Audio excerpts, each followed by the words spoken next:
வணக்கம் தோழர்களே, இந்த காணொலியில் நம்ம என்ன விஷயத்தை பற்றி பார்க்க போகிறோம்னா, புதிய வேட்டைக்காரன் வரதுக்கு இன்னும் கொஞ்ச நாள் தான் இருக்குது. அதனால நீங்கள் அதுக்கு எப்படி தயாராகணுன்றதை பற்றி தான் பார்க்க போகிறோம். சரி வாங்க இந்த காணொலிக்குள்ளே போகிறதுக்கு முன்னாடி ஒன்றத்தை போய் பார்த்துட்டு வந்துடுங்க. டிவிகே கில்டுக்கு வந்து சேருங்கள். என்ன ஒரு சுகம். என்னடா கில்டு மிஷின் முடிக்காம ஜிவரு காட்டுற? கில்டை விட்டு தூக்கிட்டு வேண்டாம் தேவையா பையா?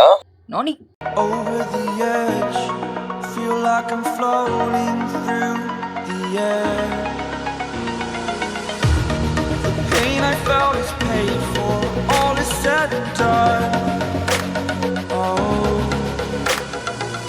I am restricted, fixed upon the web. இந்த இளம் வாலிபரை போல புத்திசாலித்தனமாக யோசியுங்கள், அப்போதான் உங்களுக்கு நடக்கும் நல்ல விஷயங்கள். உங்கள் யாருக்காவது நம்ம கில்ல செய்கிறதுக்கு விருப்பம் இருந்தால் நம்ம டெலிகிராம் குரூப்பில் ஜாயின் பண்ணிக்கோங்க. கோட்டோ ருயிஜின்ற ஒரு வேட்டைக்காரன் அடுத்த புதன்கிழமை வருது. அதுக்கு எப்படி தயாராகிறத பற்றி தான் நம்ம இப்போ இந்த காணொலியில் பார்க்க போகிறோம்.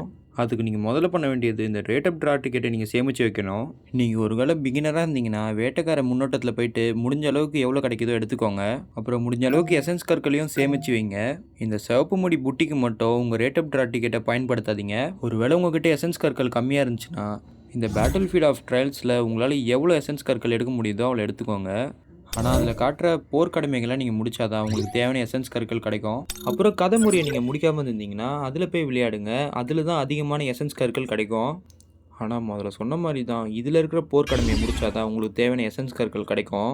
கடினமான கதை முறையும் உங்களுக்கு அதிகமான எசன்ஸ் கற்களை கொடுக்கும்.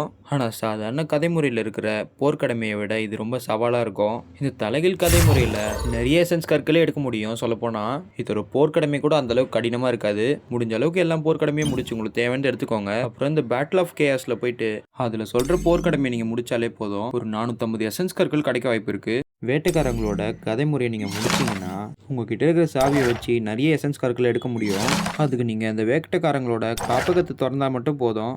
இது நீங்கள் எதிர்பார்க்கறதை விட இது ரொம்ப சுலபமாக தான் இருக்கும். அப்புறம் இந்த என்கோர் பணிகளை வேட்டைக்காரங்களை வழி நேர்த்தி விளையாடுற மாதிரி இருக்கும். உங்களால் எவ்வளோ தூரம் முடிக்க முடியுதோ அவ்வளோ தூரம் முடிங்க.